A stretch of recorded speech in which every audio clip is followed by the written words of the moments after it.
pergunta, eu quero fazer uma pergunta para vocês. Alguém aqui, é uma pergunta retórica, ou seja, você não vai responder, mas responda para si mesmo. Alguém aqui já foi abandonado?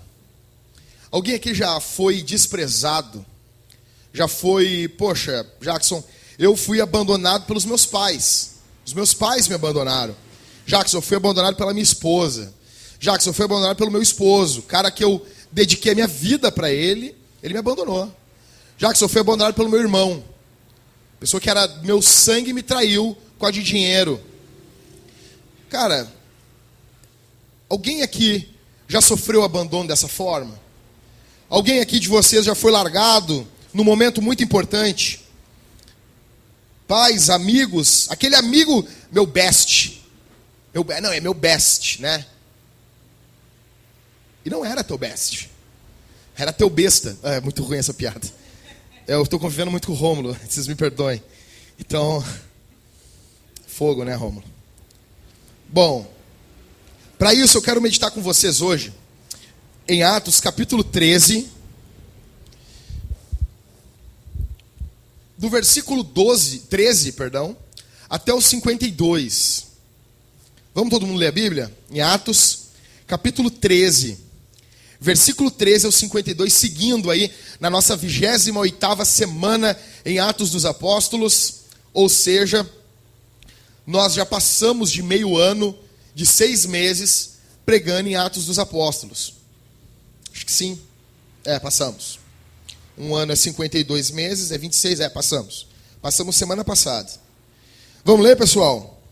Atos 13, do 13 ao 52. Todo mundo prestando atenção, tá? Vamos lá. Achou? Vamos lá, então. Então Paulo e seus companheiros navegaram de Pafos e chegaram a Perge, na Panfilha. João, esse João aqui é o João Marcos. João, porém, separando-se dele, voltou para onde? Jerusalém. Ou seja, João abandonou eles, né? Versículo 14. Mas eles, passando além de Perge, chegaram aonde, pessoal? Antioquia da Psídia. É isso? Entraram na sinagoga, que dia era? Era no sábado, e sentaram-se. Depois da leitura da lei e dos profetas, os chefes da sinagoga mandaram dizer-lhes: irmãos, se tendes alguma palavra de exortação ao povo, falai. Vamos lá, dobra a tua atenção agora, com alegria, que nós vamos ler uma pregação agora de Paulo, tá? Eu queria estar lá. Versículo 16. Então Paulo se levantou e, pedindo silêncio com as mãos, disse, e lá vamos nós: homens israelitas, vós tementes a Deus, ouvi. Esse cara é muito esperto. Ele está pregando dentro de uma sinagoga, né, chamando os caras de israelitas, tementes a Deus. Ele sabe se dirigir aos caras. O Deus desse povo de Israel escolheu nossos pais e exaltou o povo quando eram estrangeiros na terra do Egito, de onde os tirou com um braço poderoso. Ele os suportou, né? Ou esse suportou aqui, ou pode ser e cuidou deles em outras traduções, né? Suportou no deserto por quase 40 anos. Depois de destruir as 7 nações na terra de Canaã, deu-lhes o território delas por herança. Isso tudo levou cerca de 450 anos, mais ou menos isso. Depois disso, deu-lhes juízes até o profeta Samuel. Então pediram um rei, e durante 40 anos, Deus lhes deu... Durante 40 anos, Deus lhes deu como rei Saul, filho de Quis, homem da tribo de Benjamim. Depois que tirou Saul, deu-lhes Davi como rei, do qual também testemunhou dizendo: achei Davi, filho de Jessé, homem segundo o meu coração, que fará toda a minha vontade. Continua prestando atenção aí. Versículo 23. Da descendência deste, conforme a promessa, Deus trouxe a Israel quem? Quem? Quem? Isso, pessoal, Salvador Jesus. Antes do aparecimento dele, João pregou a todo o povo de Israel um batismo de arrependimento. Mas ao concluir seu ministério, João dizia: quem pensais que eu sou? Eu não sou o Cristo, mas depois de mim vem aquele que não sou digno de desatar as sandálias dos pés. Irmãos, filhos da linhagem de Abraão, e os que dentre vós temem a Deus, ou seja, nem todo mundo ali era judeu. A Deus foi a nós que a palavra dessa salvação foi enviada. Pois os que habitam em Jerusalém e as suas autoridades, presta atenção, não reconheceram Jesus e, condenando-o, cumpriram as palavras dos profetas que são lidas quando? A palavra que eles estavam lendo aí era a palavra que falava de Jesus. Vocês estão entendendo isso? Paulo está explicando, o que vocês estão lendo aí está falando de Jesus. Versículo 28. E, mesmo não encontrando nele alguma acusação digna de condenação à morte, pediram a Pilatos que ele fosse executado. Versículo 29, pessoal. Quando terminaram de dizer todas as coisas que haviam sido escritas a respeito dele, de quem? Vamos ler de novo, pessoal. Quando terminaram de fazer todas as coisas que haviam sido escritas a respeito dele, tirando-o do madeiro, puseram sepultaram Jesus. Versículo 30. Mas Deus o ressuscitou dentre os mortos. E ele foi visto durante muitos dias pelos que haviam subido com ele da Galiléia para Jerusalém, os quais agora são suas testemunhas para o povo. E nós vos anunciamos as boas novas da promessa feita aos pais, a qual Deus cumpriu para nós, filhos dele, ressuscitando Jesus, como também está escrito no 2º Salmo. Tu és meu filho, hoje te gerei. Salmo, esse aqui que Paulo está falando na sinagoga, é do Salmo 2 e o versículo 7. E quanto a tê-lo ressuscitado dentre os mortos, para nunca mais voltar à deterioração, Deus falou: eu vos darei as santas e fiéis bênçãos de Davi. Ou seja, as bênçãos de Davi passariam para o povo. Isso está em Isaías 55:13, o que Paulo está falando. Vamos lá, versículo 35. Porque ainda em outro salmo diz: não permitirás que o teu santo sofra o quê? Corrupção, deterioração. Paulo está falando, citando o salmo que Davi falou, no Salmo 16 e versículo 10, Davi disse: não permitirá que o teu santo sofra deterioração. Versículo 36, olha o que Paulo vai argumentar. Porque Davi, depois de servir a sua própria geração pela vontade de Deus, adormeceu, morreu. Correto? E foi posto junto a seus pais e sofreu deterioração. Ou seja, Davi sofreu deterioração, o corpo dele apodreceu. Correto, pessoal? Vocês concordam? Tá bom, que bom. Eles não embalsamaram Davi, tá? E foi posto junto aos seus pais e sofreu deterioração. Mas aquele a quem Deus ressuscitou não sofreu nenhuma deterioração. Irmãos, ficais sabendo que por meio dele vos é anunciado o perdão dos pecados. E por meio dele todo o que crê é justificado. Isso é uma bomba. Isso é uma bomba, o que Paulo está falando dentro de uma sinagoga. Paulo está falando sobre justificação pela fé dentro de uma sinagoga. Isso é fantástico, cara. E por meio dele, todo o que crê é justificado de todas as coisas de que não pudeste ser justificado pela lei de Moisés. Tomai cuidado para que não venha sobre vós o que foi falado pelos profetas. Vede, ó zombadores, admirai-vos e desaparecerei, porque em vossos dias realizarei uma obra na qual jamais creríeis se alguém vos contasse. Versículo 42, já estamos terminando, vai dobrando a atenção aí, cabeção.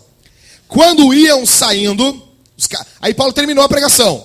Paulo terminou, deram os anúncios na sinagoga, né? Então tá, vai ter grupo de conexão na casa do irmão fulano na quarta-feira, a oração, barará. Aí quando eles estão saindo, Versículo 42. Quando iam saindo, rogavam-lhes que lhes repetissem essas palavras no sábado seguinte. Aí os caras chegaram Paulo e Barnabé já assim, cara, tem como tu pregar esse sermão de novo sábado que vem? Não, mas eu queria continuar na série aqui de mensagens. Aí, não, Paulo, repete ele para nós. Nós vamos convidar um monte de gente. Tu pode pregar ele de novo, do mesmo jeitinho que tu falou aí? Versículo 43. E quando a reunião acabou, muitos judeus e gentios devotos convertidos ao judaísmo seguiram Paulo e Barnabé, os quais, falando-lhes, os encorajavam a perseverar na graça de Deus. No sábado seguinte, que alegria. Sábado seguinte, quase toda a cidade se reuniu para ouvir a palavra de Deus. Ou seja, cara, vamos ter um pregador louco de pedra. O cara vai estar pregando aqui na sinagoga. O cara vai estar falando sobre justificação pela fé. Começaram a botar, fizeram um grupo no Facebook, convidaram um monte de gente. Lotou. Toda a cidade foi. Até o padre da quitanda foi. Aí, no sábado seguinte, quase toda a cidade reuniu-se para ouvir a palavra de Deus. Mas, vendo as multidões, os judeus encheram-se de inveja e, blasfemando, contradiziam o que Paulo falava, igual os fariseus faziam com Jesus. Versículo 46. Então Paulo e Barnabé, os caras começaram a contradizer ele. O que eles fizeram? Eles se encolheram, pessoal? Olha o que diz o versículo 46. Então Paulo e Barnabé falaram corajosamente. Era necessário que, em primeiro lugar, se pregasse a vós a palavra de Deus. A vós a quem? Aos judeus. Mas visto que a rejeitais e não vos considerais dignos da vida eterna, nós nos voltamos para quem? Para os gentios, quem não é judeu. Por que Paulo está falando isso? Ele está baseando isso na Escritura. Porque assim diz o Senhor, porque assim o Senhor nos ordenou. Eu te pus como luz dos gentios, a fim de que sejas para a salvação até os confins da terra. Aí os gentios ouviram isso. Os caras que não eram judeus estavam na sinagoga. Aí eles ouviram, os caras estão largando os judeus de mão. Versículo 48. Ouvindo isso, os gentios se alegravam e glorificavam a palavra do Senhor. Parte B do versículo. Um Hadouken nos arminianos. E todos os que haviam sido destinados para a vida eterna, creram. Ou seja, quem foi destinado para crer, creu. E a palavra do Senhor divulgava-se por toda a região. Mas os judeus incitaram as mulheres devotas de alta posição e os principais... a mulherada mandava nessa região aqui, tá? Eram tudo feminista. Mas os judeus incitaram as mulheres devotas de alta posição e os principais líderes da cidade, provocando uma perseguição contra Paulo e Barnabé, os expulsaram do território. Mas estes, sacudindo contra eles o pó dos pés, partiram para Icônio. Versículo 52. Os discípulos, porém, estavam cheios de alegria e do Espírito Santo. Podem vos assentar.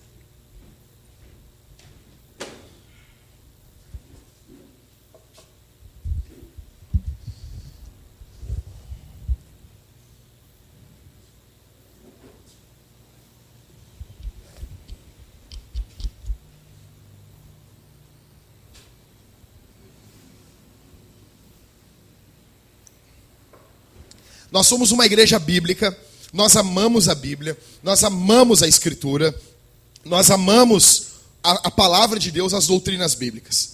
Eu peço que todos fiquem com a Bíblia aberta aí em Atos capítulo 13. Tá?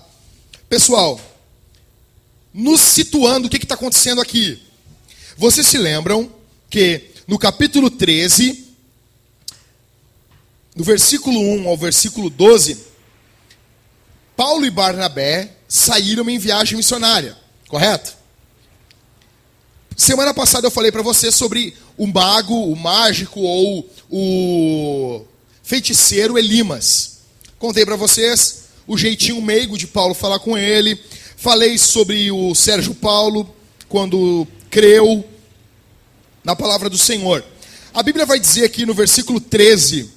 que eles navegaram de Pafos e chegaram a Perge na Panfilha. João se separa deles, volta para Jerusalém. Aí eles passam além de Perge e chegam a Antioquia da Psídia, né? Para vocês entenderem, Pafos, capital de Chipre. Era onde eles estavam, na terra de Barnabé, capital de Chipre. Perge, capital da Panfilha. Essa era o estado de uma região no sul da antiga Ásia Menor. Corresponde ao da moderna uma província hoje situada na Turquia. Ela faz fronteira com o norte da Psídia, que é onde eles vão chegar. Antioquia da Psídia foi uma antiga cidade da província romana da Psídia. Aí vocês vão dizer assim, Jackson, mas eles já não estavam em Antioquia? Vocês se lembram que eles são da igreja de Antioquia, né? Eles congregam em Antioquia, eles não congregam em Jerusalém. Eles congregam, a lista de membro deles está lá na igreja de Antioquia, né? Aí esse cara, eles não eram de Antioquia e não chegaram em Antioquia? É que tem duas Antioquias, né? Isso as pessoas não entendem. Tipo, vai ter num dos evangelhos vai dizer, e Jesus, entrando em Jericó, curou o cego. Aí num outro evangelho vai dizer, e Jesus saindo de Jericó, curou o cego. Os caras, errou, a Bíblia tem erro. Não, burro. É que tem duas Jericó. O cara sai de uma e entrou em outra. É como uma Jericó velha e uma Jericó nova. É como um Belém velho e um Belém novo. Entenderam? Então, esses caras não confundam Antioquia da Psídia com Antioquia da Síria. Antioquia da Síria era aonde ficava a igreja. Eles estão agora em Antioquia da Psídia. Pessoal, para chegar até Antioquia da Psídia, Paulo e Barnabé tiveram que subir mais de 1 quilômetro acima do nível do mar. Uma montanha. Provavelmente nessa viagem, Paulo pegou uma malária virulenta. É uma doença bem comum dessa região. Os sintomas dessa enfermidade são dores extenuantes, somadas a dores de cabeça lancinantes, que parecem que o enfermo está com um ferro em brasa se revirando na cabeça dele. E isso provavelmente foi o que motivou Paulo e Barnabé a irem até o local e pregarem para ele. A igreja da Galácia, ela é composta por Antioquia da Psídia, Icônio, Listra e Derbe. São 4 cidades que compõem a igreja da Galácia. E no capítulo 4 e versículo 3 de Gálatas, Paulo vai dizer aos Gálatas o quê? Foi por causa de uma enfermidade que eu preguei o evangelho para vocês. Então, provavelmente, Paulo está ralado aqui. Paulo está com uma dor horrível.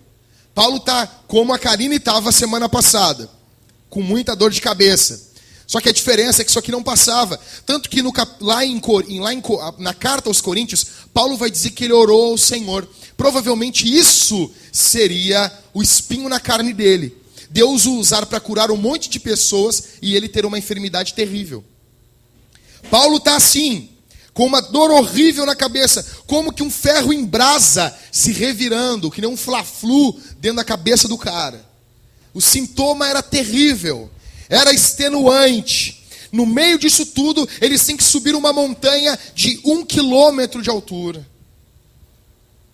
Ou seja, 1 quilômetro acima do nível do mar é uma extensão muito maior do que 1 quilômetro, porque a montanha não é reta, né? Então tu vai pegar 1 quilômetro de altura, mas isso distribuído numa linha reta, numa linha íngreme, dá muito mais do que 1 quilômetro. Paulo e Barnabé estavam juntos com João Marcos, o primo de Barnabé, nessa primeira viagem missionária. Mas no versículo 13, o que diz o versículo 13? Então Paulo e seus companheiros navegaram de Pafos e chegaram a Perge, na Panfilha. João, porém, se separando deles, voltou para Jerusalém. O local onde Paulo e Barnabé estão caminhando é perigosíssimo. Existiam ladrões, homens maus, assassinos, cruéis nessa região. Paulo está com uma enfermidade terrível. E o que acontece? Eles estão ainda diante de um local onde eles não conhecem, estão se embretando, saindo do litoral e se embretando para o local das montanhas, para entrar nas cidades e pregar o evangelho. A coisa está dificultando. Na hora que Paulo e Barnabé mais precisaram de ajuda, na hora que Paulo e Barnabé mais precisaram de apoio, de socorro, de um ombro amigo, de um jovem para animar eles, porque João Marcos era muito novo. O que a Bíblia vai dizer no versículo 13? João Marcos abandona os dois e volta para Jerusalém. Alguns vão dizer que provavelmente ele abandonou por uns teólogos vão dizer que é por causa de inveja. João Marcos começou a ver que o primo dele, Barnabé, era mais favorecido do que Paulo. Paulo passou a ser o líder ali daquela trupe. Antes o líder era Barnabé. Outros vão dizer que João Marcos sentiu saudade de Jerusalém da mãe dele. Outros vão dizer que João Marcos ficou com medo, porque o local onde eles estavam indo era perigoso. E Marcos era novo e temeu pela vida. Isso vai trazer problemas mais adiante. Nas próximas pregações vocês vão ver que isso vai trazer problema para essa dupla. Aí eles estão abandonados. Eles estão largados. Paulo e Barnabé seguem para Antioquia da Psídia. Chegando na Antioquia da Psídia, eles se chegam numa sinagoga. Se sentam. Aí uns caras chegam para eles e dizem assim: cara, tu tem aí uma palavra de exortação para falar? Tipo uma jesuicidência, né? Eu não acredito em coincidência. Mas presta atenção comigo. Que dia é que eles estavam lá nessa sinagoga? Sábado. O dia é sábado, é o dia sagrado dos judeus. E dos adventistas também. Mas é o dia sagrado dos judeus. O local é uma sinagoga, um local sagrado para os judeus. As lições que Paulo vai tirar nesse local é da onde? Da lei dos profetas. Paulo chega lá, o que Paulo vai pregar, Rômulo? Lei e profeta para os caras. Paulo sabe onde está pisando. Paulo não é bobinho. Paulo não é: eu quero te dizer que Jesus te ama. Jesus morreu por ti. Como assim, cara? Não. Paulo vai chegar numa sinagoga, num sábado, e ele vai começar a pregação dele. Ele não entra direto em Jesus. Ele vem lá da lei e dos profetas. Ele pega um ponto de contato com os judeus. E ele vai pregar dentro do contexto dos judeus, com a lei e com os profetas. As lições tiradas são da lei e dos profetas. Quais são os ouvintes de Paulo? Versículo 16. O que a Bíblia diz? Alguém estufa o peito. Peito de pomba, algum macho aí. Estufa o peitinho de pomba e lê bem alto. Versículo 16. Isso. Então Paulo se levantou e, pedindo silêncio com a mão, disse: homens israelitas e vós tementes a Deus, ouvi.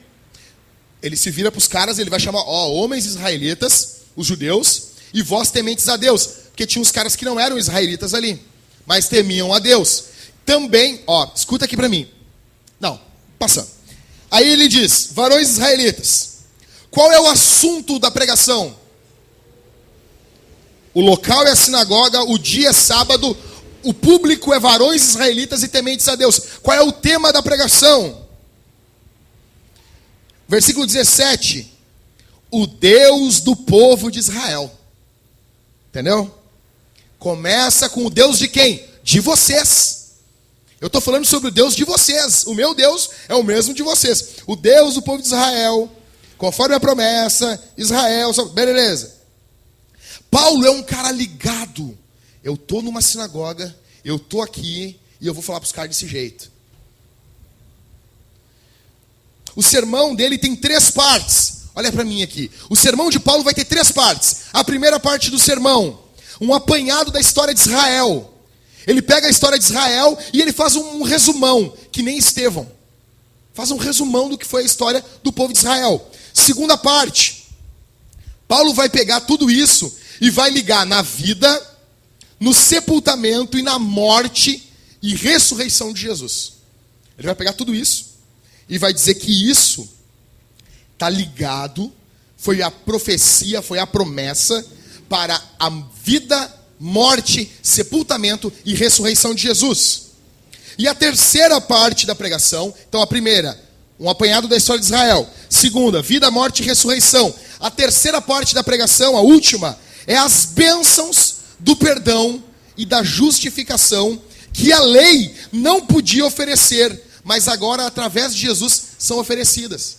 Paulo chega para os caras e diz assim: ei, olha aqui, vocês que são da lei, vocês que são da sinagoga, a lei profetizou sobre Jesus. Só que hoje, Jesus oferece salvação e perdão para vocês. Vocês podem ser justificados se crerem. Cara, isso é uma bomba. Hoje chegar aqui na Vintage, no dia 26 de outubro, é isso? 26 de outubro de 2014, dizer: se você crer, você será salvo. Certo, tá bom. Tá bom. Acende outro cigarro, conta outra aí. Você já estou sabendo. Isso é uma bomba, isso é fácil para vocês. Mas Paulo está falando num contexto que isso aqui para os caras é um... O quê? Eu não preciso fazer um monte de coisa para ser salvo? Pô, foi a sensação. Já tinha nego tuitando o bagulho ali na hora, velho. O que aconteceu, pessoal? O que acontece depois disso? Paulo pregou o evangelho para os caras. Os caras estão enlouquecidos. Os caras estão ensandecidos. Tinha um cara com um chicote no fundo da sinagoga se chicoteando. E quando Paulo mais pregava, o cara mais chicoteava ainda. Sabe aquele cristão meio... Sabe? Uma vez eu vi um documentário sobre esses caras. Esses ascetas é o nome. Eles ficam se chicoteando na religião deles. E a câmera pegou os da frente, assim, né? Se chicoteavam. Lá no canto, tinha um assim que só largava o chicote no lama. Eu pensei, tudo que é religião, sempre tem um desgraçado, né, cara? Tudo que é religião, sempre tem um que vai mais na manha. Sempre tem um que vai acochambrando ali, né? O cara mal largava o chicotinho, assim. E sempre tem um que é loucão, tá ligado? Chicoteando assim. Tudo que é religião é isso, cara. Vai acontecer um poderoso avivamento depois da pregação de Paulo. Os líderes pedem o quê? Cara, volta sábado que vem aqui, velho. Não, tá convidado. Vamos botar uma faixa na frente da sinagoga. Vamos anunciar na rádio, nos serviços de alto-falante. Eu fui de uma igreja que os caras diziam: este é o serviços de alto-falante da igreja. No outro sábado, quase toda a cidade estava lá. Tinha brasileiro e argentino tudo junto, abraçado. Os judeus ficam com beiço, ficam indignados, ficam invejosos e vão levantar um tumulto contra Paulo e contra Barnabé. E passam a contradizer o que eles estão falando. Eles diziam, porque a lei apontava para Jesus: é mentira, não é isso. E começaram a contradizer o que Paulo e Barnabé estavam falando. Os judeus... Não, aí Paulo e Barnabé ouvem que os judeus estão fazendo isso. Velho, tranquilo, velho. Fica na paz. Não quer? Tem quem quer. Não quer? Os judeus não querem? Querem ficar agarrados na lei? Nós vamos para os gentios. E os gentios estavam ali. Eles eram meio escanteados na sinagoga. Imagina, Mari, os gentios tudo ali. Aí o Paulo aponta para os caras: não, nós vamos para os gentios. Os caras, pô! Os negros já estavam dando pirueta na hora ali de tão feliz. Aí os judeus ficam mais loucos ainda. Não, tem que ficar aqui para a gente espizinhar em ti, Paulo. Porque o negócio é assim, né? Já aconteceu isso com vocês? Não gosta do cara, mas quer por perto. Vai espizinhar. E Paulo, não. Eu não sou esse tipo de cara. Não vou ficar aqui para você ficar me espizinhando. Vou para os gentios. Aí os judeus chegam com umas mulheres. Essa região onde eles estão aqui é muito influenciado pela cultura feminina. Uma cultura feminista, feminazi. Aí, o que vai acontecer? Eles vão reunir essas mulheres, as mulheres vão ficar enchendo o saco da cabeça dos maridos a semana toda para expulsar os caras. Sabe que mulher é assim, né, meu? Mulher não é no primeiro dia, né, cara? Eu quero que tu faça tal coisa. Eu quero que tu faça tal coisa. Eu quero que tu faça tal coisa. Eu quero que tu faça tal coisa. Eu quero que tu faça tal coisa. Então uma hora o cara não aguenta. Tá, eu faço. Eu falo para a Thalita, não precisa ficar... se eu disse que eu vou fazer, eu vou fazer. Não precisa ficar me lembrando a cada 6 meses. Aí, o que eles vão fazer com Paulo e Barnabé, pessoal? Eles vão pegar Paulo e Barnabé e vão tocar para fora da região, da nação de Israel, da Antioquia da Psídia, vão jogar eles para fora do território da cidade. Paulo e Barnabé vão pegar e vão bater o pó da roupa para não levar nem o pó com eles. Tipo, fica com vocês. Jesus ensinou isso aos discípulos. Quem nunca fez isso, faça, é muito legal. Aí, eles vão pegar, vão bater o pó, fica até com o pó, não quero nem o pó de vocês. Né? Se fosse hoje, era um beijinho no ombro, mentira. Aí a Bíblia vai dizer que ao avesso disso, os discípulos que estão dentro da cidade, os caras estão pirados na alegria. estão alegres e estão cheios do Espírito Santo. Cara, já notou que toda a passagem de Atos, ela começa com um drama, ela começa com um caos, os caras indo pregar, aí Lucas desenrola o manto, né? Desenrola o rolo, varão. Aí ele vai mostrando toda aquela narrativa e ele mostra o triunfo da igreja e ele passa para a próxima história. Vocês notaram isso, hein? Fantástico. E termina a história. A minha pergunta aqui para vocês é: o que essa história aqui tem a ver com as nossas vidas hoje, aqui no dia 26 de outubro? Vocês que foram lá e votaram na Dilma. Mentira. Vocês que foram hoje votar. O que essa história tem a ver com vocês? Comigo? Como que as pessoas que foram abandonadas podem olhar para esse texto e conseguir consolo e fortalecimento? O que eu aprendo com esse texto aqui?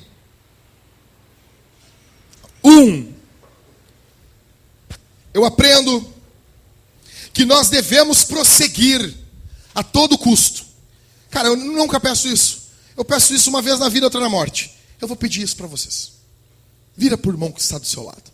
Vira mesmo, cara. Vira. Aperta a mão dele e diz assim: meu irmão. Não, mas vai. Pode falar aí, Everton. Meu irmão, prossiga no Evangelho. Vai, tem que falar, cara, olhando no grão do olho. Prossiga no Evangelho. A todo custo. Isso aí. Paulo e Barnabé, versículo 13, pessoal. João Marcos faz o que no versículo 13? João Marcos vê que a coisa tá ruim, né? Ele vê no Facebook lá os amigos tudo postando umas fotos em festa em Jerusalém. Cara, balada no pináculo do templo. Foi show, velho. Hashtag só faltou tu, Marcos. Aí João Marcos fica: cara, vou, não vou. Aí Marcos olha Paulo todo errado, sem termômetro, com uma febre desgraçada, uma dor de cabeça, vomitando, alucinando. Barnabé junto com ele. E ele disse: falou, fui, partiu Jerusalém. Barnabé vaza. Só para ver se vocês estão atentos. João Marcos se larga. Eu quero dizer uma coisa: Deus não tem prazer naqueles que retrocedem. Deus não tem prazer. A alma de Deus, o Espírito de Deus, o coração de Deus não tem alegria, não tem prazer, não tem regozijo, não tem satisfação naqueles que voltam atrás. Coloque uma coisa na tua cabeça, quem está me ouvindo aqui essa noite. Soca uma coisa no teu cérebro, tatua algo na tua cabeça. Muitos vão desistir. Pessoas que juraram amor à igreja. Pessoas que chegaram aqui. Quantos chegaram para nós? Eu amo essa igreja. Era horrível onde eu estava. Era terrível.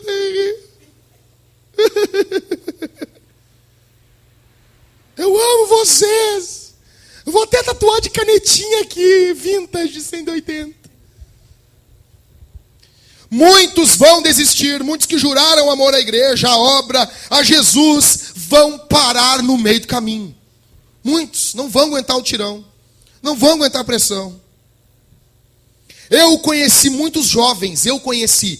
Jackson Jungs, gaúcho brasileiro, porto-alegrense, de 31 anos. Eu conheci uma penca de jovens que juravam prosseguir no caminho. Em 98, 99 e 2000, durante 3 anos, eu e mais alguns moços, nós virávamos as noites orando, toda sexta para sábado. Nós fincávamos de joelho no chão e orava. Era uma loucura. Oração, era gritaria. Cansei de acordar no meio da noite com os negros gritando, né?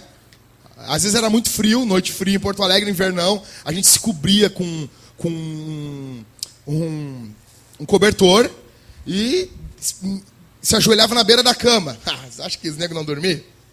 Mas dava 3 da manhã, era uma gritaria. Nós morávamos da 1 até as 6 da manhã. E depois eu ia trabalhar nas Americanas. Pessoal, durante a semana, a gente, coisa de guri, eu tinha uns 15, 16 anos, nós orávamos umas 2, 3 horas, líamos a escritura e depois ia bater que era de braço. Depois ia soltar pipa na rua. E eu vi vários caras comigo que tinham desejo de pregar, que tinham desejo de ser pastor, que tinham desejo de ter uma família. O cara dizia para mim assim, Jackson, eu quero ser pregador. Eu me converti, cheguei na igreja, e já tinha um cara que pregava.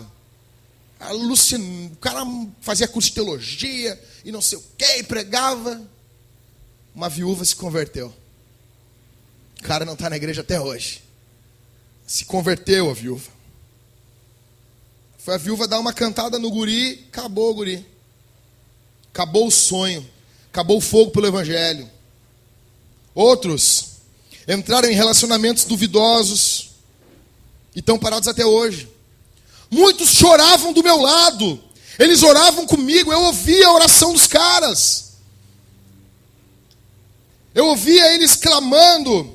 Uns cantavam na igreja, outros levantavam as mãos, outros oravam. Eu conheci jovens que eles tinham uma expressão no culto, eles levantavam as mãos, cantavam alegres. Eu me lembro de jovens que hoje são batuqueiros e cantavam Jesus no culto.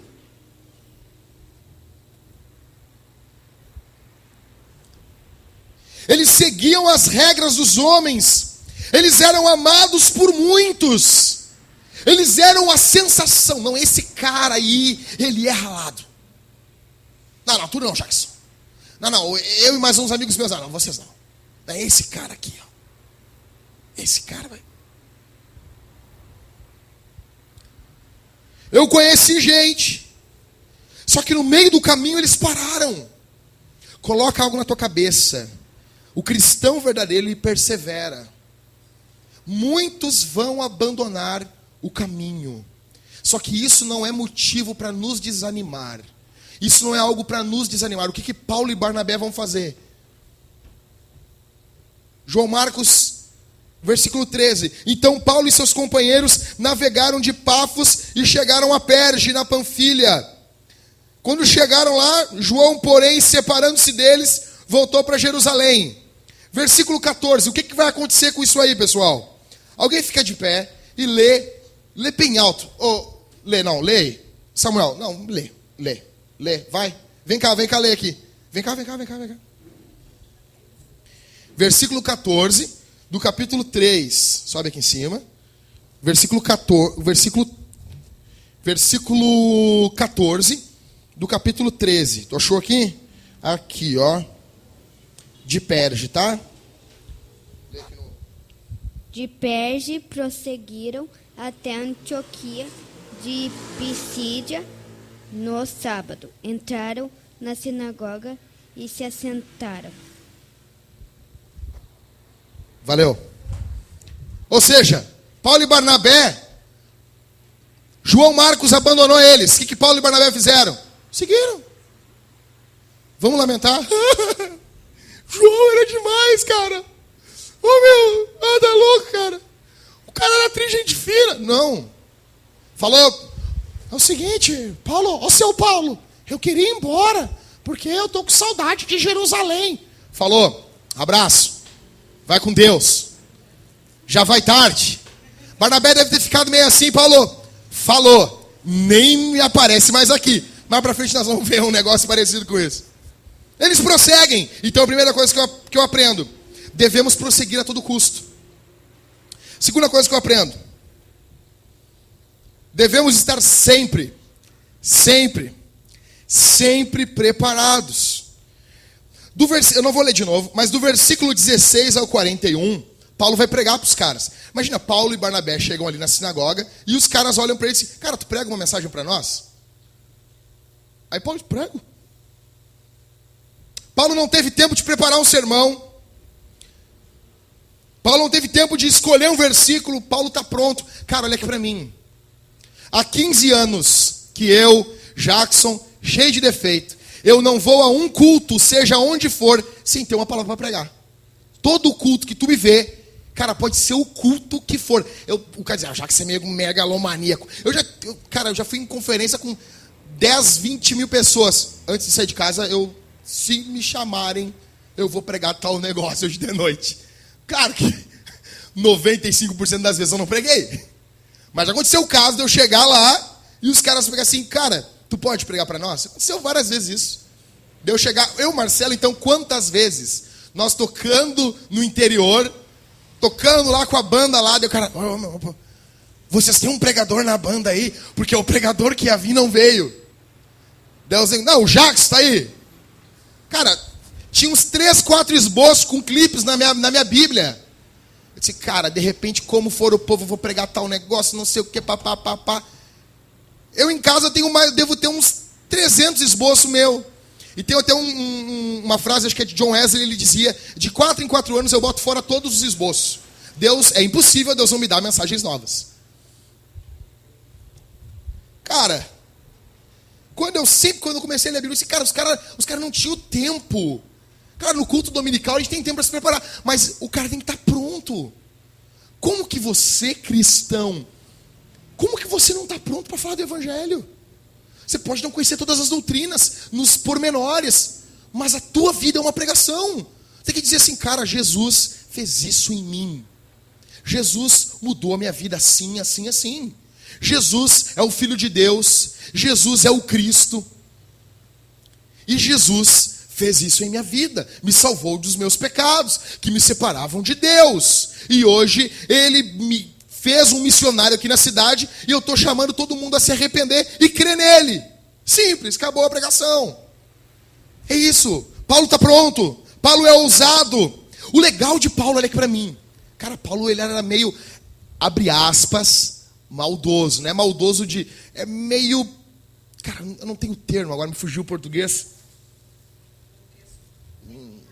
Perspicaz, ligeiro. Ele era safo.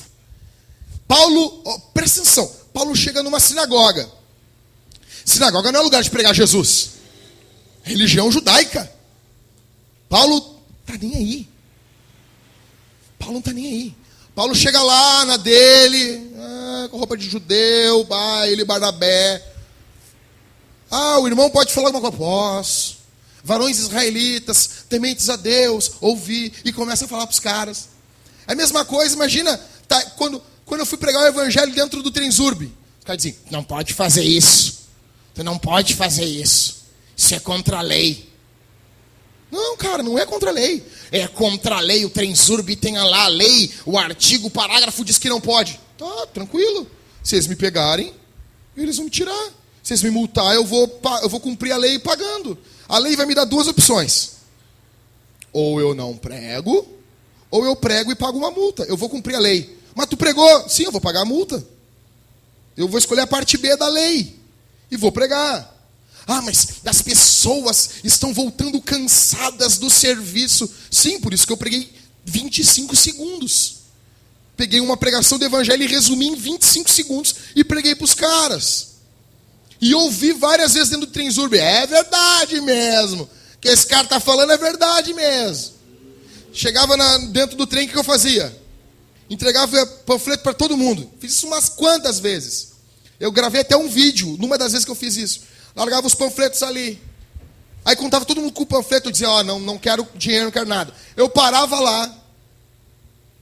Abria a goela e pregava para os caras uns 25 segundos. 30 segundos no máximo. Saía de um vagão. Ele tem um tempo parado. Já ia no vagão de trás. E ia entregando o panfletinho. Porque no Trenzurb tu paga uma passagem só. Tu pode ficar fazendo isso a vida toda. E os caras não têm como sair, porque eles estão dentro de um trem andando. Eles têm que te ouvir. Tá entendendo?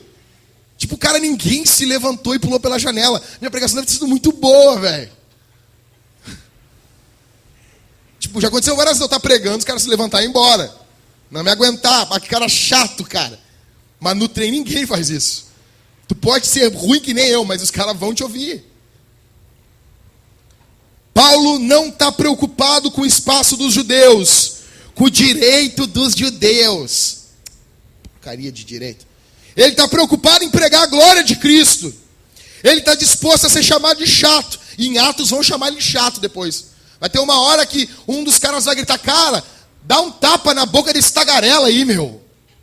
Aí Paulo vai dizer, Deus te fira tu na sua boca, sua parede esbranqueada. É o humor bíblico, né? Ele não está preocupado com isso, em ser inconveniente, em ser chamado de aproveitador. Tu é safado, hein, Paulo? Tu foi na reunião dos judeus lá, quando os caras te deram a oportunidade, tu começou falando do jeito. Tu é muito malandro, hein?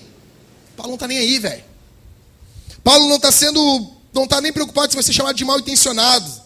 Tem que perguntar para vocês aqui essa noite. Vocês estão dispostos a isso? A pregar o evangelho onde for?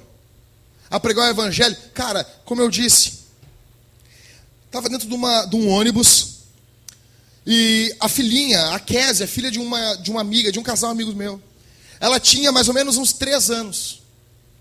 Aí ela pegou e disse assim, mamãe, todos os que estão aqui dentro do ônibus são crentes? Aí a mãe dela, não, Késia, não são.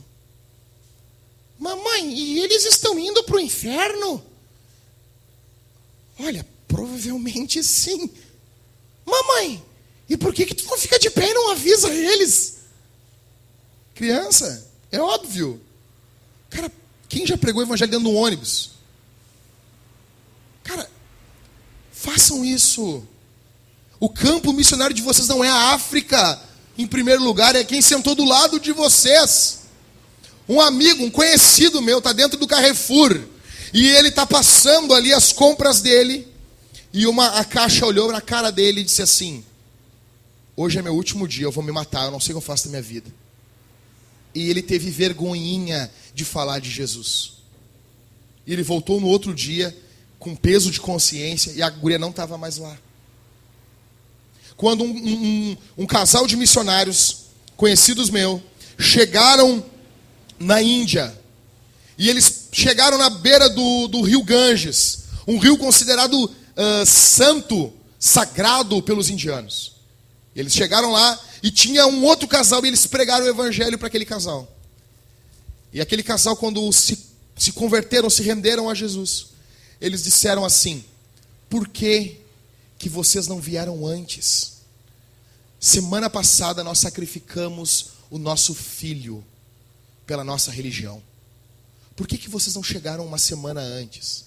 Como fizeram com um dos missionários da Inglaterra há mais de 200 anos atrás, na época dos puritanos. Quando eles chegam na Índia para pregar o evangelho, um indiano olha para eles e diz assim, cara, vocês já sabem do evangelho de Jesus há quantos anos? Aí o inglês diz, olha, nós somos protestantes há mais de 300 anos. E por que só agora vocês resolveram obedecer o chamado de Jesus? Por que só agora vocês vieram pregar para nós? Por que vocês não vieram há 300 anos atrás? O que impediu vocês de obedecerem a Cristo? Então, estejamos preparados. O que é que eu aprendo mais?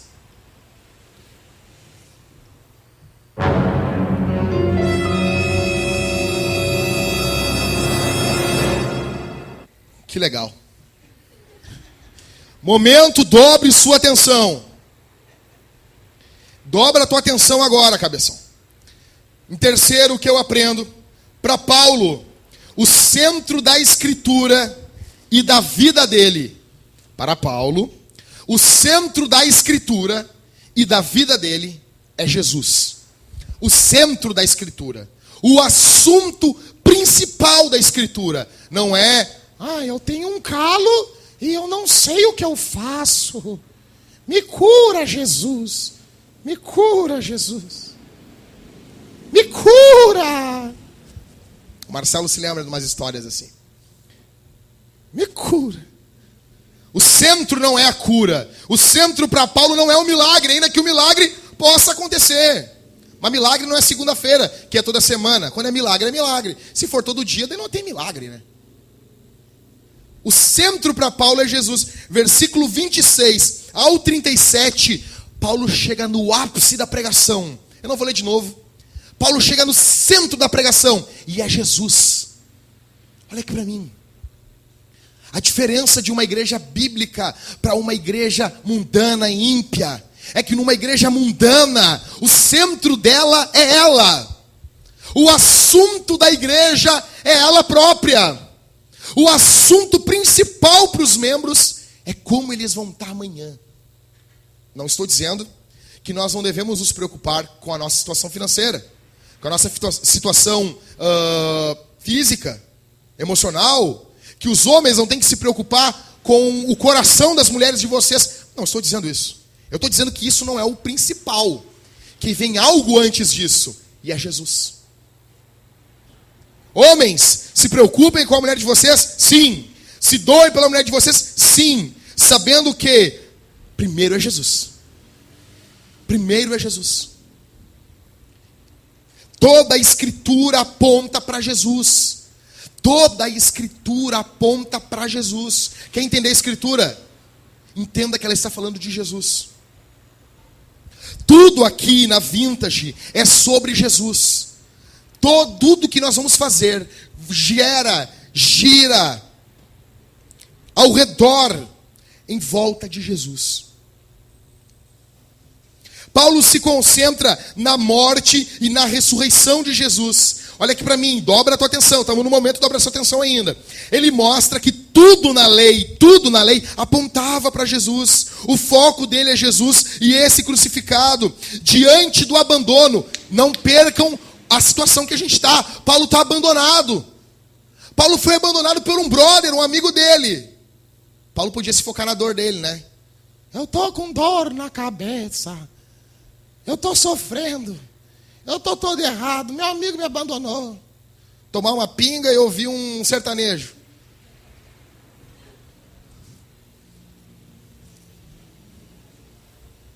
O foco de Paulo não é o sofrimento dele. O foco de Paulo é Jesus. Se o foco fosse o sofrimento de Paulo, Paulo estaria morto. Paulo é muito esperto. Cara, se eu me focar no meu sofrimento, eu estou ralado.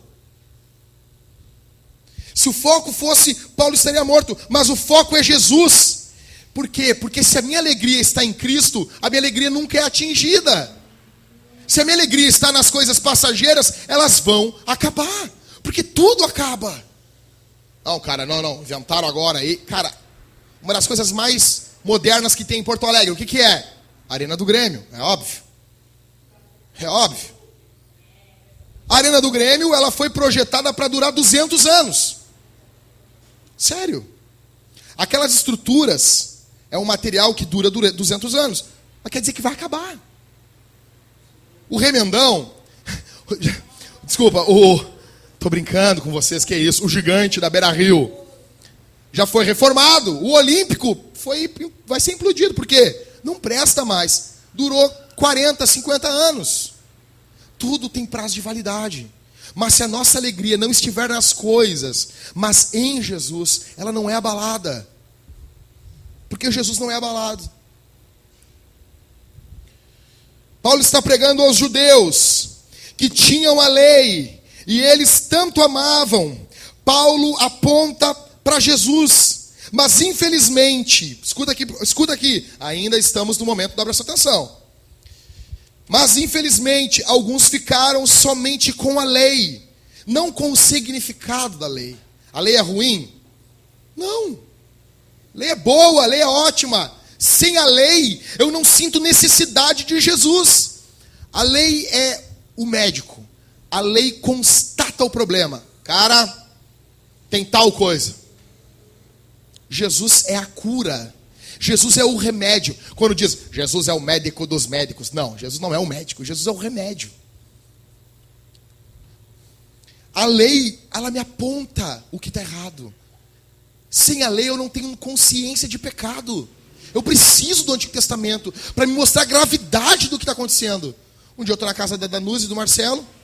Aí a Thaís, que hoje saiu comigo para comprar refrigerante, estava lá perturbando a Danusa. Eu chamei ela. Disse, Thaís, tu sabia que se fosse no Antigo Testamento, tu ia ser apedrejado até a morte?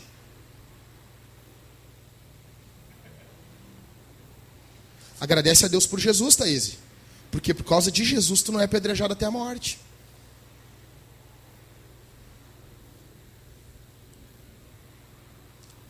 A lei. A lei me mostra que todo mundo aqui já foi um mau filho. Todos aqui já fizeram uma malcriação para os pais. Todos nós merecíamos, diante da justiça santa e perfeita de Deus, ser mortos. Só que Deus teve misericórdia de nós. Porque como que eu vou falar do amor de Deus, da misericórdia de Deus, se eu não estou falando um amor para alguém que é perfeito? Cara, não. Como é algo tão sério que o nosso pecado é. Seríssimo. Mas diante disso, Deus demonstra o seu amor por nós. Onde Jesus morreu por nós, sendo nós ainda pecadores. Jesus morreu por ímpios. O Matthew Henry diz que muitos que leem os profetas, esses caras liam e não entendiam. Muitos que leem os profetas não reconhecem a voz dos profetas, não entendem o significado da escritura. Eles têm o som do evangelho nos ouvidos, mas o significado que ouve não chega à cabeça e nem o sabor desce ao coração. Eu só escuto o som, eu só escuto isso. A Bíblia vai dizer que a lei é o aio. O aio não do casamento. Não aquela criança lá que, né, tipo, bota a roupinha, bota um terninho, bota lá, tipo, bota um vestidinho de uma noivinha e ela vai largando as pétalazinhas lá, carregando a negocinho. Não é isso aí. O aio, ele é um servo que levava a criança para o Senhor, o filho do Senhor, até o local para aprender, até o mestre. Até o verdadeiro ensinador. O aio, quando a Bíblia diz que a lei é o aio, e ela nos conduziu até Cristo, é que Jesus é o nosso ensinador. E a lei é o servo que nos conduziu pela mão e nos levou até Jesus para nos ensinar. E Jesus utiliza a lei de Deus para nos ensinar. Para muitos que estão aqui essa noite, ou talvez já tiveram conosco, o que eu estou falando aqui não tem significado nenhum. Para muitos que eu estou falando aqui, cara, tá, Jackson, amanhã é segunda-feira, amanhã tem que pagar minhas contas, amanhã tem a minha vida de verdade, vem no culto, pluga uma Matrix, vida religiosa, canta hino, canta louvor, aleluia, acaba o culto, é glória a Deus, irmão, paz do Senhor, amém, vitória, é nóis, manto, fogo, ar, terra, coração, pela união dos seus poderes eu sou o capitão do planeta, então tudo junto. Aí sai daqui, agora eu vou desplugar a vida religiosa, aí vai para a vida de um mundano e pagão do meu jeito. Estou falando aqui, para mim não tem sentido nenhum. Da mesma forma esses judeus que liam a lei, ouviam a lei todo sábado, e não viam sentido nenhum na lei. A santa e bendita e amada lei de Deus era para os caras pegar o papiro e beijar o papiro alegre pelo significado que está ali, porque está falando do nosso amado Jesus. Mas não, era simplesmente um ritual religioso, sem vida e sem conteúdo, como muitas vezes nossas reuniões, quando nós não levamos a sério nosso culto. Eu falei com o Mateus hoje, eu disse, cara, nós estamos vivendo um período individualista, onde todos nós valorizamos a nossa comunhão com Deus individual. É crente? Só se tu orar sozinho no quarto, só se tu ter a tua vida de leitura bíblica. Mas a nossa espiritualidade nunca está centrada na comunidade. A nossa espiritualidade está sempre no individualismo. É o que eu sinto, é o que eu li, é o que eu vivi. Paulo vai falar aos Coríntios, vocês estão comendo o pão e bebendo o cálice sem discernir o corpo do Senhor. O corpo é a igreja. Se eu amo Jesus, eu vou amar o corpo dele. Quem é o corpo de Cristo? A igreja. A tua espiritualidade, ela tem que estar ligada na comunidade. Não tem como ter uma espiritualidade sadia isolado da comunidade. Não tem como. O sofrimento de Jesus foi predito. Paulo encerra pregando sobre a salvação pela fé. Ele vai ligar a ressurreição de Jesus com a nossa justificação, conforme ele falou em Romanos 4,25. Cara, isso aqui é uma bomba.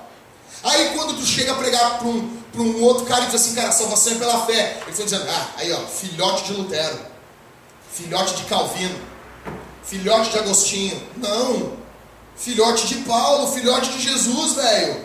Vocês viram o que ele pregou aqui? E por meio, versículo 39, e por meio dele todo o que crê é justificado.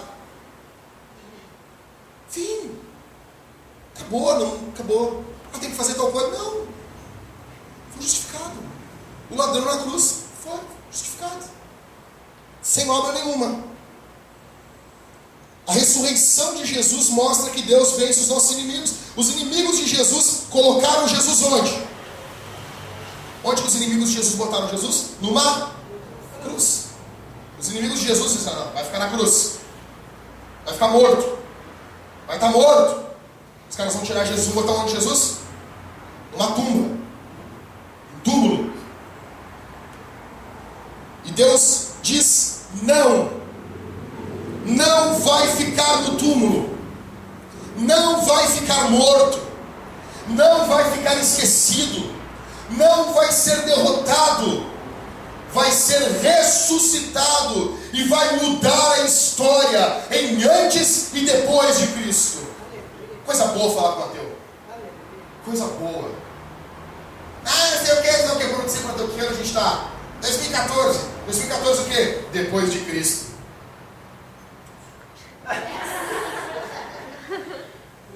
Jesus ressuscitou para nunca mais morrer, nunca mais. Nosso sumo sacerdote intercede por nós. Cara, Jesus, cara, tu pode pedir oração para todo mundo. E o cara, vou orar, amém, glória a Deus.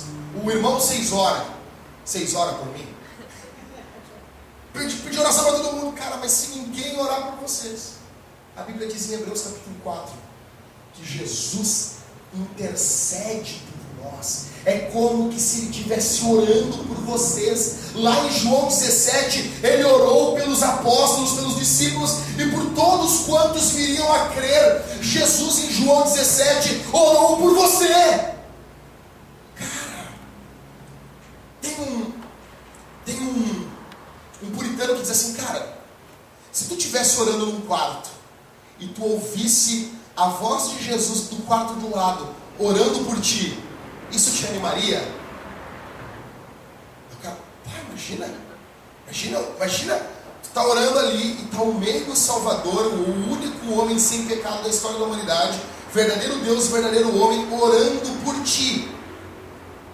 Daí o cara diz, acho que é Thomas Watson, eu tenho certeza que isso me animaria. Então fique animado, porque ele orou por ti, porque ele está intercedendo por ti.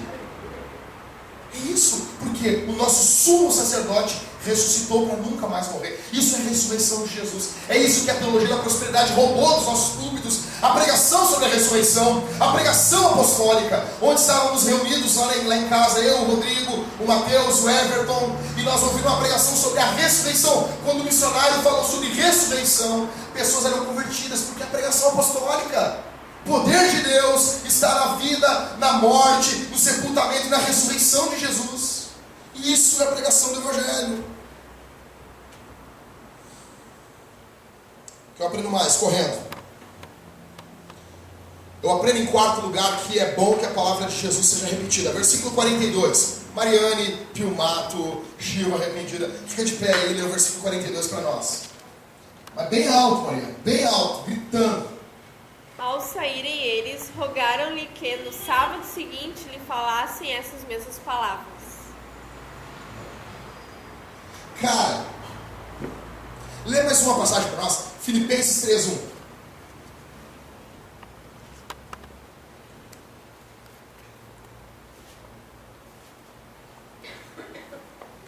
Bem alto. Com Jesus. Quanto ao mais, irmãos meus, alegrai-vos no Senhor. A mim não me desgosta e é segurança para vós outros que eu escrevo as mesmas coisas. Vocês viram que Paulo ele usa uma forma de repetição? Vocês notaram que a Bíblia é totalmente de repetição? É dada a lei em Êxodo, a lei repetida em Deuteronômio. Nós temos as histórias em Crônicas e temos as mesmas histórias com uma visão diferente, mas a mesma história em Reis.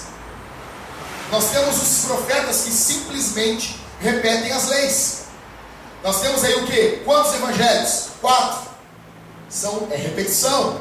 Quando eu leio Mateus, terminei de ler a história de Jesus, eu quero ler uma coisa nova. Eu vou para Marcos, eu leio a história de Jesus de novo. Aí agora eu quero ler uma coisa diferente, eu vou para Lucas, eu leio a história de Jesus de novo. Aí não, agora eu quero mudar, né? Quero variar um pouco, eu vou para João, eu leio a história de Jesus de novo. Eu chego em Atos, aí no versículo 42, Paulo recém pregou. Os caras falaram o que para Paulo? Paulo, vem semana que vem e repete esse negócio aí.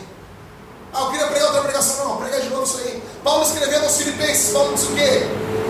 Cara, não tem problema, para mim é bom eu repetir, é segurança para vocês que eu repita as mesmas coisas. Na primeira carta que Paulo escreveu aos Coríntios, na verdade não é a primeira, é a segunda. Paulo escreveu 3 cartas aos Coríntios. Só que a primeira carta não foi achada.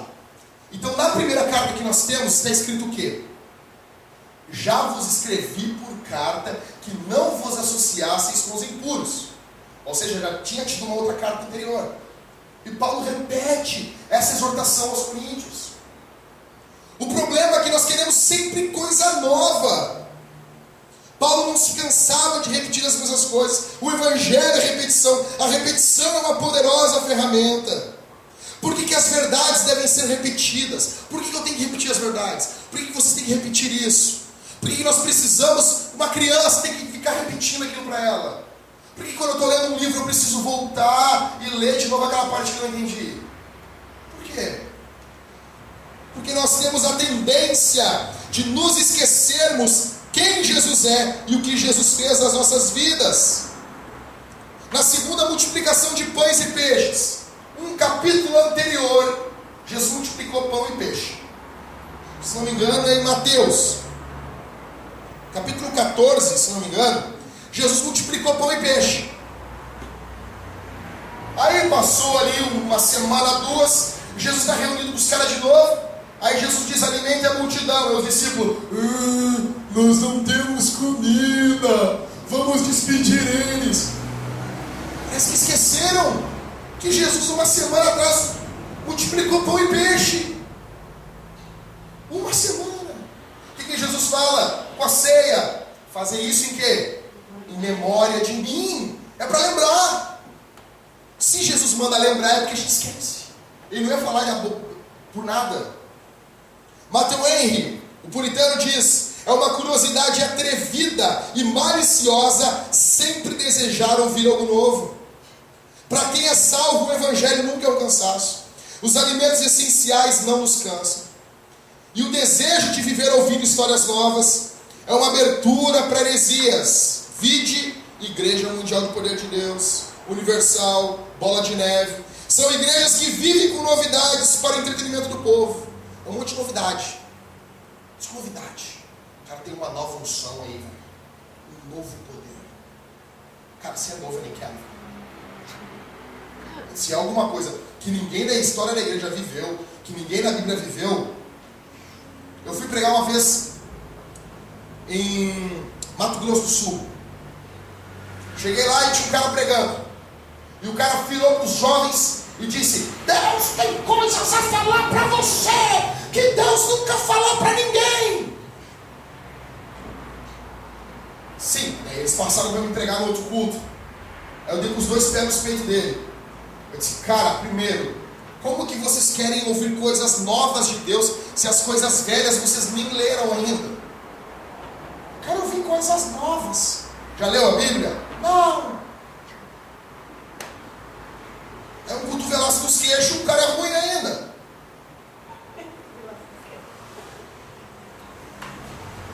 O que eu aprendo mais? Correndo. Eu aprendo o duplo efeito do Evangelho.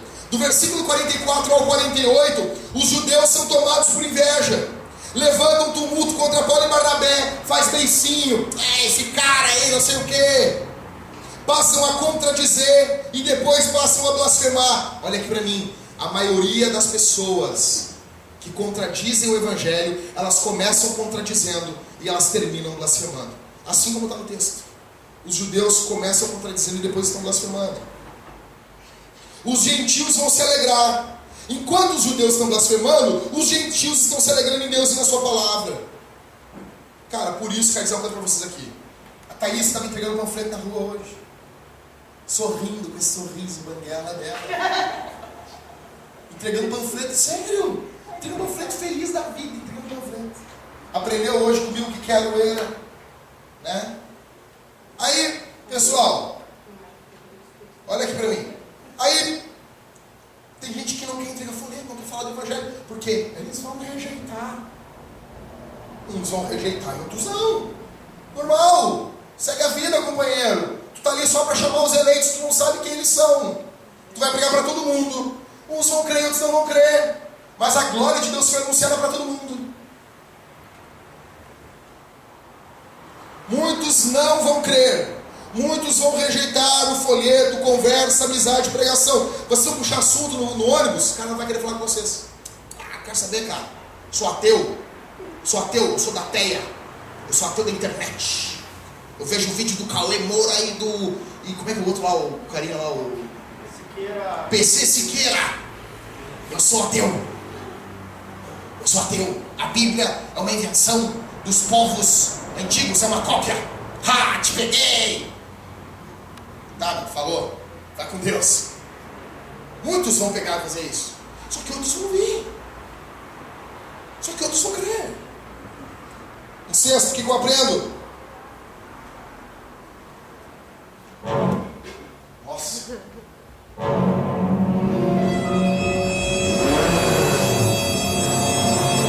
Segundo momento, dobre sua atenção de hoje.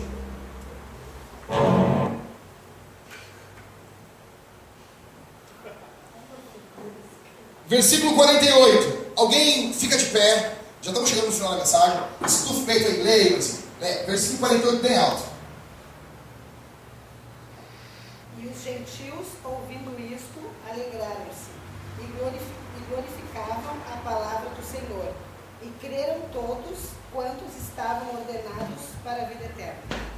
Deus escolhe para a salvação e não o oposto. Deus escolhe quem vai ser salvo. Deus escolhe quem vai ser salvo. Fim. Eu não acho justo. Então tu é justo e Deus não é justo. Falou aí. Quantos anos você tem? Eu tenho 30. Tá bom. Sabe tudo, campeão.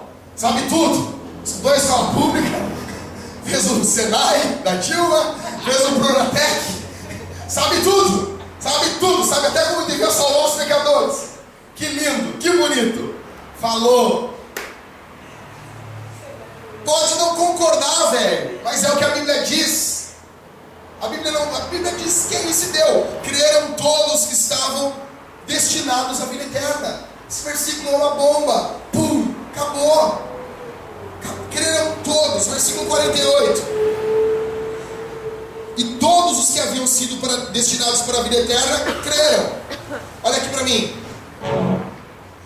João 6,65. O que diz? E continuou. Por isso Jesus falando, tá? Por isso vos disse que ninguém pode vir a mim se não lhe for concedido pelo Pai. Ninguém. Se o Pai não enviar Jesus, não vai, querido. Não concordo. Beleza. Sabe mais do que Jesus.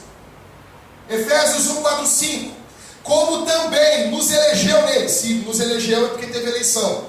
Antes da fundação do mundo, para sermos santos e irrepreensíveis diante dele em amor, ele nos predestinou para si mesmo, segundo a boa determinação de sua vontade, para sermos filhos adotivos por meio de Jesus Cristo. Deus determinou. Note que a linguagem é passiva. Deus determinou para a gente ser salvo. Vamos lá. Colossenses 3,12. Então, como santos e amados eleitos de Deus, revestivos de um coração cheio de compaixão, bondade, humildade, mansidão e paciência. Amados eleitos de Deus. 2 Tessalonicenses 2, 13 e 14. Mas, irmãos amados do Senhor, devemos sempre agradecer a Deus por vós, pois Ele vos escolheu desde o princípio para a salvação, pela santificação feita pelo Espírito e pela fé na verdade. E para isso vos chamou pelo nosso Evangelho, para alcançardes a glória de nosso Senhor Jesus Cristo. Ou seja, Ele elegeu, e esses que Ele elegeu, Ele chamou. Chamou esses. Romanos 8,30.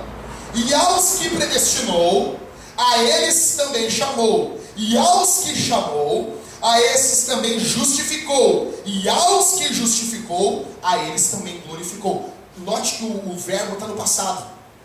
Ou seja, em Deus, a tua e a minha salvação já aconteceram. Atos 11:18. Ouvindo essas coisas, eles se tranquilizaram e glorificaram a Deus, dizendo: então Deus concedeu também aos gentios o arrependimento para a vida. Deus concede a bênção das pessoas se arrependerem. 2 Timóteo 2,25. Corrigindo com mansidão os que resistem, na esperança que Deus lhes conceda o arrependimento para conhecerem plenamente a verdade. Eu vou corrigir com mansidão, tendo esperança que Deus vai conceder o arrependimento. Eu estou pregando, estou cuidando da pessoa. Efésios 2,8. Porque pela graça sois salvos por meio da fé, e isso não vem de vós, é dom, é presente, é dádiva de Deus. João 10:28. Jesus falando: dou-lhes a vida eterna. A vida eterna a gente não tem. Dou-lhes, simples. E jamais perecerão, e ninguém as arrancará da minha mão. Note que no versículo 48 aqui, pessoal, nota um negócio. Existe uma voz passiva. Haviam sido destinados. Alguém destinou eles. Se eles foram destinados, é óbvio. Isso indica que Deus é o agente. Eles haviam sido destinados. É uma conjugação no pretérito mais que perfeito, indicando que a ação aconteceu no passado e o resultado tem implicações no presente. Versículo 48. E todos os que haviam sido destinados para a vida eterna, lá no passado, eles foram destinados, eles creram hoje. Ou seja, aquilo que Deus executou na eternidade tem uma implicação prática hoje. Se Deus te chamou, você vai crer. Se Deus te escolheu, você vai crer. E se você crer de verdade, você vai viver em santidade. Simples. Não perfeição, santidade. Versículo 49, o que eu aprendo? Falta-nos gratidão. Mateus, fica de pé aí e lê o versículo 49. Ó, escuta, pessoal. E a palavra do Senhor divulgava-se por toda a região. Cara, vocês notaram um negócio? Esses gentios estavam ali na sinagoga, né? Aí Paulo falou: não quer saber? Nós vamos para os gentios. E os gentios se alegraram. O que aconteceu? Já, logo em seguida, no versículo 49 aí que ele acabou de ler. Alguém entendeu? Não entendeu? Entendeu, Maria? Então fala. Eles divulgaram a palavra do Senhor por toda parte. Vocês entenderam? Os gentios ouviram, se alegraram, creram e já saíram pregando. Cara, quem crê, quem é salvo, prega, velho. Quem é chamado por Deus, velho, vai divulgar a palavra. Cadê o nome deles aí? Lê o primeiro nome aí, Maria. Nome de quem creu aí? Qual versículo? Versículo 49. Diz o nome de algum aí? Não. Creram. Quem são esses caras? Diz o nome deles. São anônimos. São tão preocupados em aparecer. Eles creram, não sabemos nem quem é. Talvez muita gente piedosa aí no meio, muita gente santa de Deus, que o nome nem está aí, velho. Eles não estão preocupados em ser conhecidos. Eles creram em pregar. Simples assim. Falta-nos gratidão. Precisamos de fé e alegria. Após eles crerem, a palavra do Senhor foi pregada em toda a região. Falta-nos satisfação em Deus. Falta-nos sermos satisfeitos em Deus. Quando Davi pecou com Betseba e adulterou, quando o profeta Natan chama ele e vai exortar ele porque ele dormiu com uma mulher que não era dele, o que foi que ele falou com o Senhor no Salmo 51? Torna a dar-me a alegria da salvação Ele entendeu que a raiz do problema não foi nem o adultério. A raiz do problema foi a falta de gratidão, a falta de alegria em Deus. Sabe por que nós pecamos? Sabe por que muitas vezes nós não temos uma vida tão santa? Não é porque a gente não segue uma listinha de coisas, não é isso. O Evangelho não é uma listinha de regrinhas. O Evangelho, muito antes de qualquer regra, é amar a Deus, é estar satisfeito em Deus, é estar se deleitando em Deus, é estar amando Deus e a sua palavra, é amar a vida e a volta de Jesus. A minha pergunta para você aqui essa noite: você está satisfeito aonde? Aonde está a tua satisfação? Em Deus? Vocês estão satisfeitos aqui essa noite? Ou falta muita coisa ainda para ter satisfação? Eu não estou falando aqui, cara, que vocês não vão lutar para ter uma casinha, para comprar um carro, uma caminhonete, um Jeep, Jackson, eu tenho um sonho de ter uma lancha. Junta 15 mil, compra uma lancha que queima óleo, só dá problema, leva pro Guaíba e vai pescar uns peixes horríveis que não dá para ninguém comer, mas chega em casa todo feliz. Beleza, velho, compra a tua lancha. Quer comprar? Eu tenho um sonho de ter um jet ski. Cara, eu fui sair com uns amigos meus e um tinha um jet ski. Velho, cara, eu fui aquela sensação, vou andar de jet ski. O cara lá comprou, acho que pagou meia dúzia de real naquilo lá. Cara, nós passamos o final de semana, eles passaram, acho que 2 dias trabalhando no jet ski funcionar. O jet ski funcionou meia hora. Deu. Foi a maior frustração da minha vida. E eu não deixei ele andar. Ah, mas meu sonho é esse. Beleza, cara. Não estou aqui para questionar. Não estou aqui para te julgar. Eu também tenho minhas vantagens. Beleza. A minha questão é: junte teu dinheiro para comprar, não tem problema. Mas se não acontecer, esteja satisfeito em Deus. Não é pecado querer comprar uma casa, comprar uma roupa. Não tem problema. Não tem problema. O problema é botar a satisfação nessas coisas. O problema é só ser satisfeito se eu tiver. Não, queira ter teu carro, queira ter tua casa, trabalhe, beleza. Mas isso não, a tua satisfação não está nisso. Esses gentios estavam gratos e por isso pregaram. Se você aqui essa noite é grato em Deus, pregue, proclame, pregue em toda a cidade. Ah, Jackson, eu queria tanto ser chamado por Deus. Eu tinha um sonho quando eu era criança. Que Deus viesse para mim e me mandasse pregar. Quando eu me converti com 15 anos, adolescência, eu tinha um sonho que Deus ia chegar para mim numa visão. Sabe, Marcelo, eu imaginava, eu vou falar um negócio para vocês, eu imaginava que um dia eu ia estar dormindo em casa e eu ia poder te contar essa história num livro. Então eu estava dormindo, Rodrigo, eram 13h30 da manhã, quando começou a ventar por dentro da minha casa, trovões, e uma voz que veio do trono gritava e dizia: Jackson, eu te chamei, prega o Evangelho. Nunca aconteceu. Daí eu, que droga, não aconteceu. Daí eu comecei a sonhar uma coisa mais baixa. Não, vai vir um cara da Índia, e ele vai vir e vai falar assim: eu peguei um avião, peguei um ônibus, e peguei uma moto, e peguei uma lambreta, e peguei uma bicicleta, e vim correndo, e cheguei aqui, porque Deus me deu uma visão, um sonho, que ele ia chegar aqui, tu ia estar aqui, e ele ia chamar o irmão para interpretar, e até o cara que ia conseguir interpretar, e ele ia dizer: jovem, eu te chamei para pregar a minha palavra. E daí eu ia dizer: daí Deus me chamou. Nunca aconteceu. Nunca aconteceu. Nunca aconteceu trovão. Eu nunca vi matinho pegando fogo. Nunca ninguém veio para mim e mandou eu pregar. Nunca. Nunca ninguém, nunca me assim, não, foi ao natural. Todo mundo que andava comigo via: cara, esse cara tem um chamado para pregar o Evangelho. Então assim, não fica esperando uma coisa louca. Eu quero uma visão. Pode acontecer? Pode, tem uns que aconteceram. Não é para todo mundo. Ah, Jackson, eu quero ser enviado. Eu quero ter uma carta. Tá, eu te dou a carta.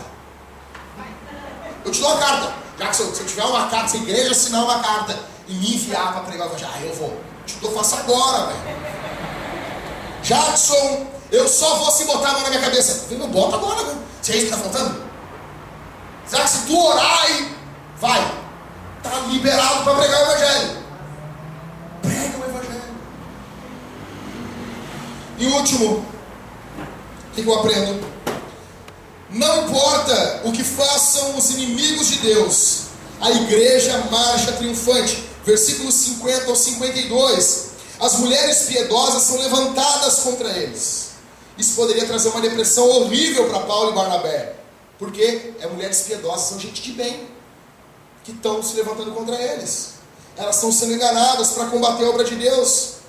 Mas apesar do abandono, perseguição, inimigos, conflitos, a dor de cabeça terrível de Paulo, conflitos com pessoas piedosas, gente de bem está se levantando contra os apóstolos.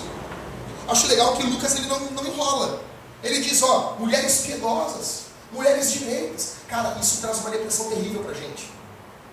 Quando fazem a mente de alguém, já aconteceu com vocês isso? Uma pessoa bondosa, uma pessoa de Deus, enganam essa pessoa contra vocês. Pessoa que, eu não queria ter me exposto com essa pessoa, mas fizeram algo tão terrível. Cara, aconteceu aqui, as mulheres são piedosas. Apesar de tudo isso, apesar da malária que Paulo está, com essa dor terrível na cabeça, com Barnabé, abandonados por João Marcos, eles seguem pregando o Evangelho, e o Espírito segue enchendo a igreja de alegria e do Espírito Santo. Cara, que fera isso! Que fera! Está um caos! Vocês estão entendendo aqui o Atos capítulo 13? A gente encerra hoje o capítulo 13 assim. Mais o caos e a igreja marchando triunfante, cheia do Espírito Santo e de alegria. Pregue até as sinagogas não suportarem mais. Paulo e Barnabé pregaram até os judeus. Não, para tudo. Eu amo isso. Prega o Evangelho até os religiosos, certinho, tudo direitinho, aquela vidinha mediocrezinha, tudo bonitinho, não aguentar mais a verdade do Evangelho. Quem disse que Deus não ama os abandonados? Vocês viram aqui, acabaram de ouvir hoje. Eu encerro dizendo que vocês viram o que um abandonado pode fazer. Fui abandonado. Está aqui. Paulo e Barnabé virando uma cidade de cabeça para o ar e foram abandonados. Quem disse que Deus não se lembra dos abandonados? Quem disse que Deus não pode usar um abandonado? Nós achamos que precisamos ser pop e que, sendo de Deus, todos vão querer ficar com a gente. Não, se eu for um cara de Deus, todo mundo vai querer ficar do meu lado. Paulo e Barnabé eram de Deus e tinha gente que não queria ficar com eles. Se você foi abandonado, coloque o seu nome nesse capítulo. Coloque o seu nome aqui. Marque ele. Viva como Paulo e Barnabé, usando o teu abandono para a glória de Deus. Vamos ficar de pé.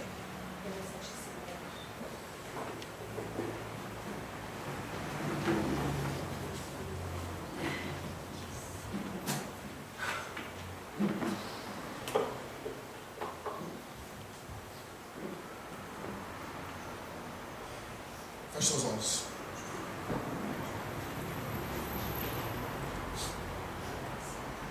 Senhor Jesus, amado e querido Salvador,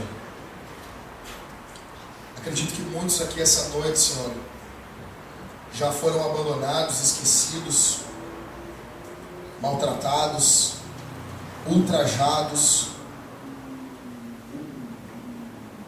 vilipendiados por pessoas que amavam,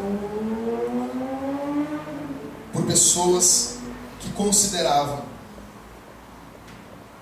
por pessoas que eles tinham uma maior consideração.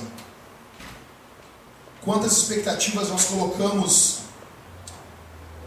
nos nossos amigos, nos nossos parentes, ó Deus, e quantas vezes nós fomos frustrados. E também, Senhor, quantas vezes nós frustramos outras pessoas, quantas vezes fomos abandonados e também abandonamos. pela graça de Deus, nós te pedimos aqui essa noite.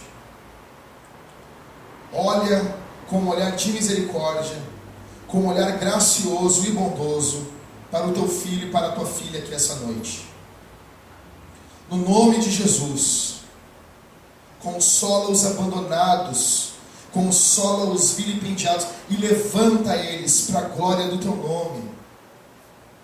Que eles se sintam fortalecidos a pregar o Evangelho de Jesus e verem que eles são úteis na tua igreja. E ver que eles podem não ter utilidade em nenhum lugar do mundo, mas para nós eles têm utilidade, Senhor. Tu és o Deus dos abandonados. Tu és o Deus dos esquecidos.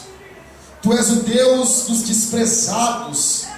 Tu és o Deus dos vilipendiados, dos excluídos. Tu és o nosso Deus.